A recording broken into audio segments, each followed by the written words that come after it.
The snow is here. Now, that is not right here, right now. That's file footage, but it could be like that sometime this winter. But it's not just the snow and cold weather that can be a drag. Yeah, you know, with all the gloomy days, you might not be getting enough sunlight. In fact, most of us are not, all of which can actually lead to seasonal affective disorder. We've heard a lot about it. For much more on what it is and also how you can help fight it, we're joined by Uriel Stephens, who is here with us this morning from Easter Seals Mork. Obviously, that's not today's snow, but it is definitely very gloomy out there. The weather doesn't help. I mean, what is sad, and is it really different than the winter blues? It is different. So seasonal affective disorder is a type of depression that usually comes about the same time of year, beginning in the fall and lasting through the winter months. So are there any kind of like signs or symptoms you can watch out for to know if like a loved one is suffering from it, or that you can identify yourself? Yes, definitely. If you're feeling more depressed and sad more times than not, changes in mood.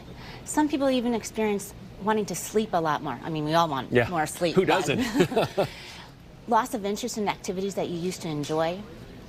So when we talk about the winter blues, are we talking about, do they usually set in January? You hear a lot of folks talking about, you know, after the holidays, after the start of the new year, kind of feeling, you know, depressed and down. Yes, typically that's when you hear more about that. And people feeling more lethargic, changes in energy, like I said, feeling more tired. So is this a common thing in people, and does it really have to do with regions? I assume like the Northeast, Midwest, probably Pacific Northwest have it a little more. How common is this? So it's estimated in Michigan that between 20 and 40% of our population has some form of SAD. Oh, that many. Okay, Yeah, that's all right, large. those are high numbers. Okay, so what can you do to try to fight it? What are some ways? I think number one is understanding what you're feeling.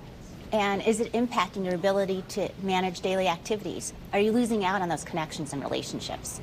And then second is, there's definitely some benefits to some light therapy. I know we don't get a whole lot of sun, but other types of different lights. They always help as much light as you can get. Now, the Easter Seals has an online kind of testing tool to kind of take your pulse of your well-being. Why don't you tell us a little bit more about that? Sure. We've kind of phrased it as checkup from the neck up. Okay. And anyone can access our screenings on our website. Typically, some of the screenings that we provide are around looking for signs and symptoms of anxiety, depression, your teen's mental health, as well as general mental health. And once you complete those screenings, it will actually take you to resources and what next steps for your mental wellness. Okay, so you mentioned resources. What kind of resources do you provide? So some education on some of the signs and symptoms, but as well as some ways to get connected to professional help.